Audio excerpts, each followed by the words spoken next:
Hello friends, welcome to a lecture on the topic Land as a Resource, Land Degradation, Man-Induced Landslides, Soil Erosion and Desertification. The objectives of the topic are to explain the role of land as a resource, to understand the meaning of land degradation and desertification, to explain various causes of land degradation, to define soil erosion and landslides, and to know the role of humans in land degradation. First of all, the definition of the land.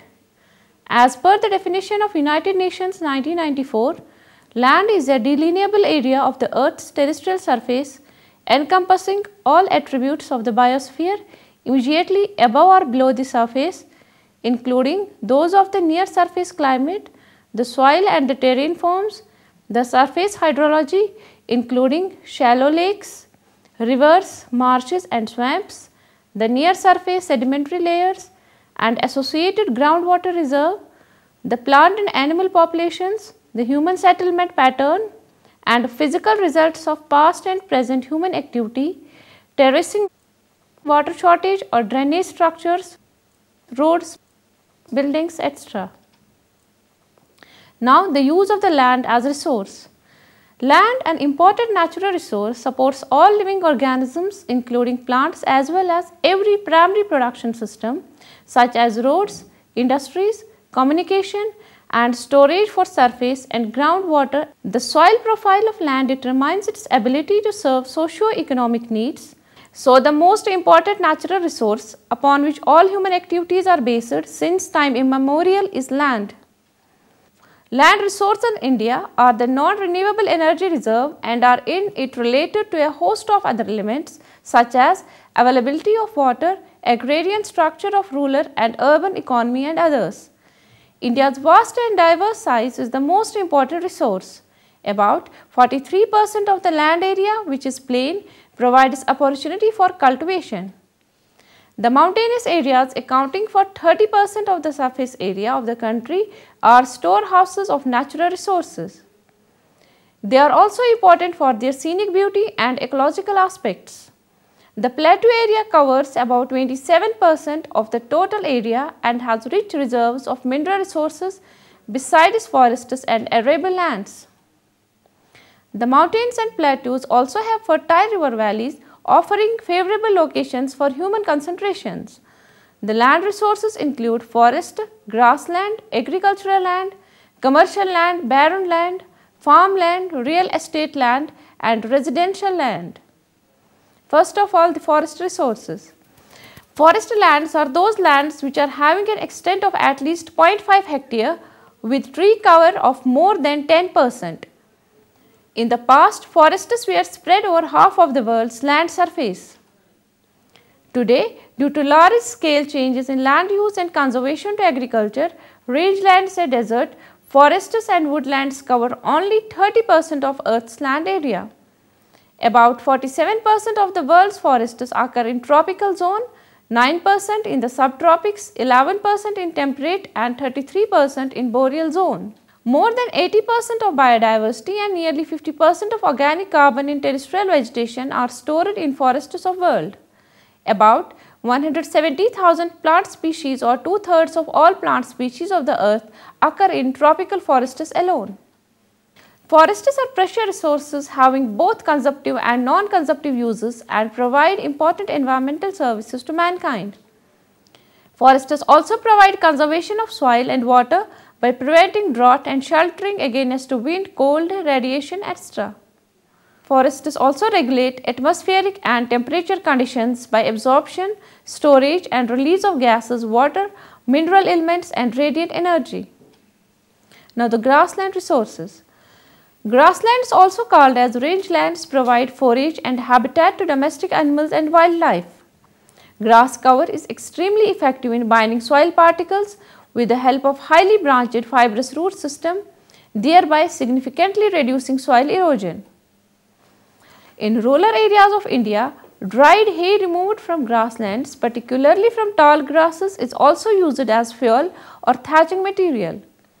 Managed grazing covers more than 33 million square kilometers, that is the 25% of global land surface, and has larger geographic extent than any other form of land use.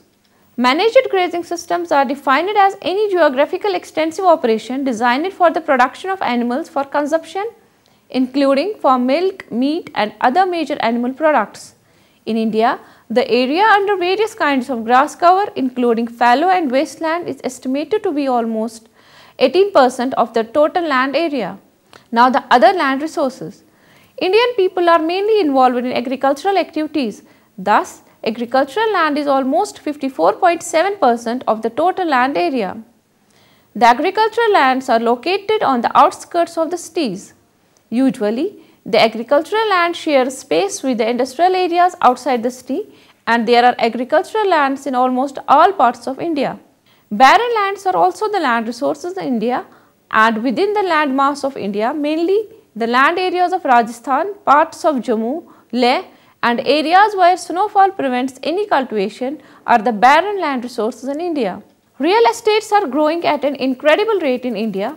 All the cities have huge boom of real estate properties owing to the growth of economy, new industries, information technology and business outsourcing. With the people becoming mobile with transferable jobs, the growth of houses and apartments has increased vastly all over India. In addition, the NRI and the mercantile groups have found real estate land resource in India as good investment sectors.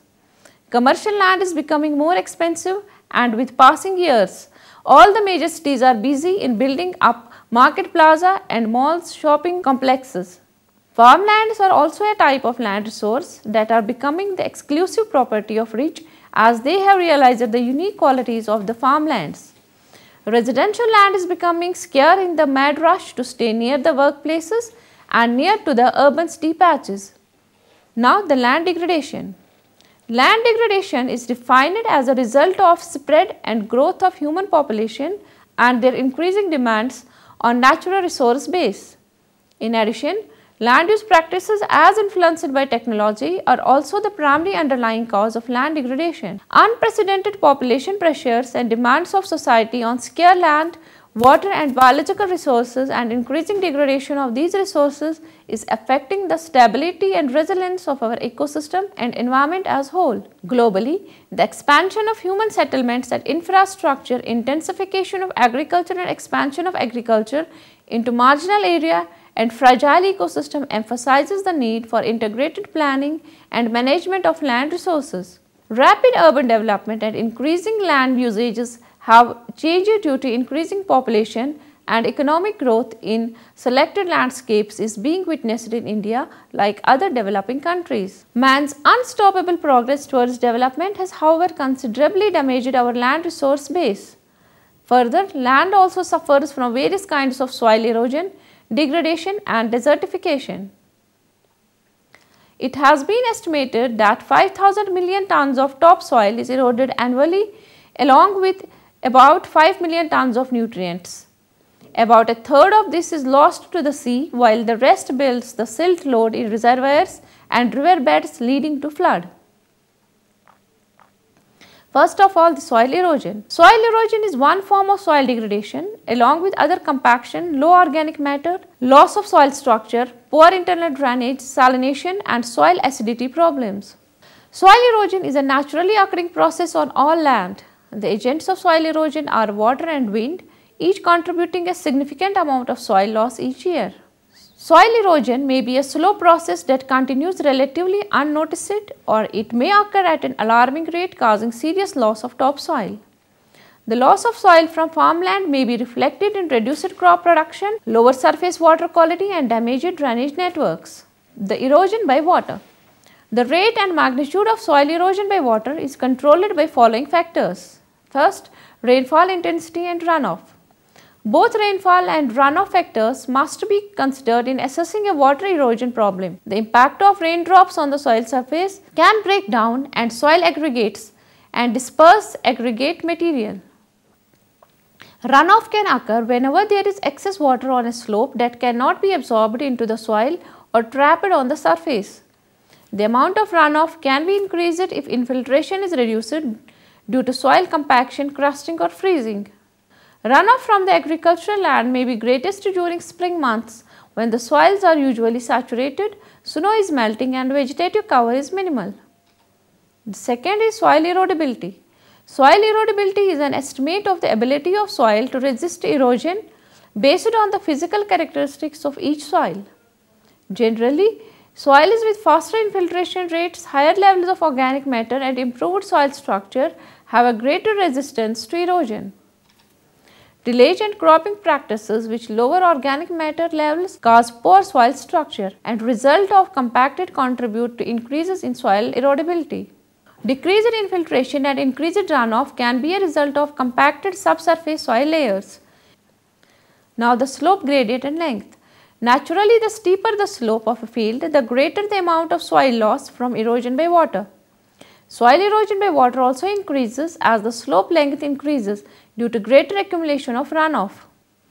Now the vegetation. Soil erosion potential is increased if the soil has no or very little vegetative cover of plants and or crop residues. Plant and residue cover protects the soil from raindrop impact and splash, tends to slow down the movement of surface runoff and allows excess surface water to infiltrate. The erosion reducing effectiveness of plant or residue covers depend on the type, extent and quantity of cover. Vegetation and residue combinations that completely cover the soil and which intercept all falling raindrops at and close to the surface and the most efficient in controlling soil.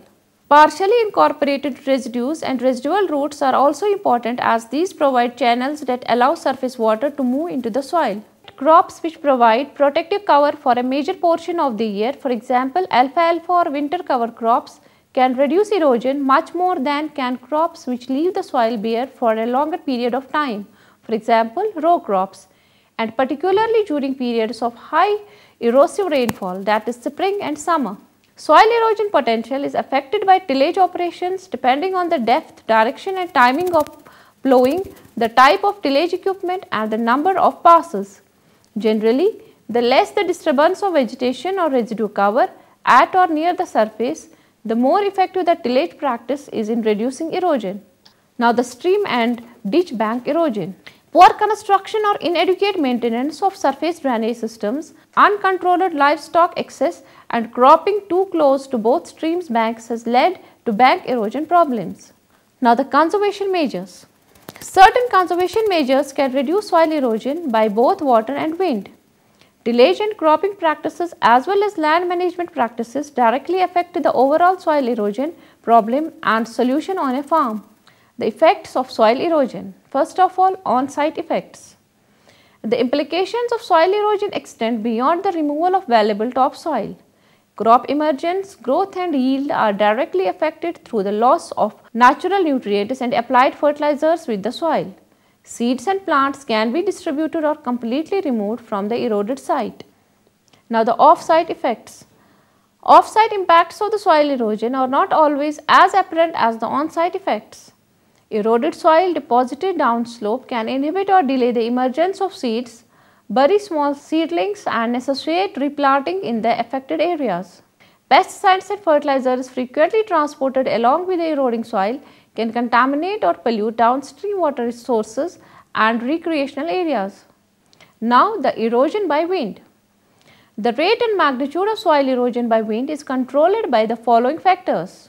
First, erodibility of soil. Very fine particles can be suspended by the wind and then transported to great distances. Fine and medium sized particles can be lifted and deposited while coarse particles can be blown along the surface. The abrasion that results can reduce soil particle size and further increase the soil erodibility. Second is soil surface roughness. Soil surfaces that are not rough or rigid offer little resistance to the wind. However, over time ridges can be filled in and the roughness broken down by abrasion to produce a smoother surface susceptible to the wind. Excess tillage can contribute to the soil structure breakdown and increased erosion. Now next, climate. The speed and duration of the wind have a direct relationship to the extent of soil erosion. Soil moisture levels can be very low at the surface of excessively drained soils or during periods of drought, thus releasing the particles for transport by wind. This effect also occurs in freeze drying of the surface during winter months. Unsheltered distance. The lack of wind breaks like trees, shrubs, residues, etc. allows the wind to put soil particles into motion for greater distances, thus increasing the abrasion and soil erosion. The vegetative cover. The lack of permanent vegetation cover in certain locations has resulted in extensive erosion by wind. Loose, dry, bare soil is the most susceptible. However, crops that produce low levels of residue also may not provide enough resistance. The most effective vegetative cover for protection should include an adequate network of living windbreaks combined with good tillage, residue management and crop selection. Now coming to the landslides and man-induced landslides. The term landslide is used to describe a wide variety of processes that result in the perceptible downward and outward movement of soil, rock and vegetation under gravitational influence. The materials may move by falling, toppling, sliding, spreading or flowing. Although landslides are primarily associated with steep slopes, they also can occur in areas of generally low relief. In these areas, landslides occur as cut and fill failures, river bluff failures, lateral spreading landslides, the collapse of mine waste piles, and a variety of slow failures associated with quarries and open pit mines. Underwater landslides on the floors of the lakes or reservoirs or in offshore marine settings also usually involve areas of low relief and small slope gradients. Landslides can be triggered by both natural and man-induced changes in the environment. The geologic history of an area as well as activities associated with human occupation directly determines or contributes to the conditions that lead to the slope failure. Human activities triggering landslides are mainly associated with construction and involve changes in slope and in surface water and groundwater regimes. Changes in slope result from terracing for agriculture, cut and fill construction for highways, the construction of buildings and railroads and mining operations. Now the desertification. Contrary to popular perception, desertification is not the loss of land to desert or through sand dune movement. Desertification refers to land degradation in arid, semi-arid and subhumid areas resulting from various factors including climatic variations and human activities. When land degradation happens in world's dry lands, it often creates desert-like conditions. Land degradation occurs everywhere but is defined as desertification when it occurs in the dry lands. Desertification occurs because dry land ecosystems are extremely vulnerable to overexploitation and inappropriate land use. Poverty, political instability, deforestation, overgrazing and improper irrigation practices can all undermine the productivity of land. It is important to note that poverty is both cause and a consequence of land degradation. Other consequences of desertification include diminished food production, soil infertility and a decrease in the land's natural resilience, increased downstream flooding, reduced water quality, sedimentation in river and lakes and silting of reservoirs and navigation channels. Now the causes of the desertification. The climatic variations. Drought means the naturally occurring phenomenon that exists when precipitation has been significantly below normal recorded levels, causing serious hydrological imbalances that adversely affect the land resource production system. High sustained temperatures lasting for months with infrequent and irregular rainfall leading to drought and difficulty growing conditions for plants and trees. As a consequence, desertification is caused. 4 human activities are most immediate causes. Overcultivation exhausts the soil. Overgrazing removes the vegetation cover that protects it from erosion. Deforestation destroys the trees that bind the soil to the land, and poorly drained irrigation systems turn crop land salty. Dear students, that was all about the topic on the land resources and its degradation. Thank you very much.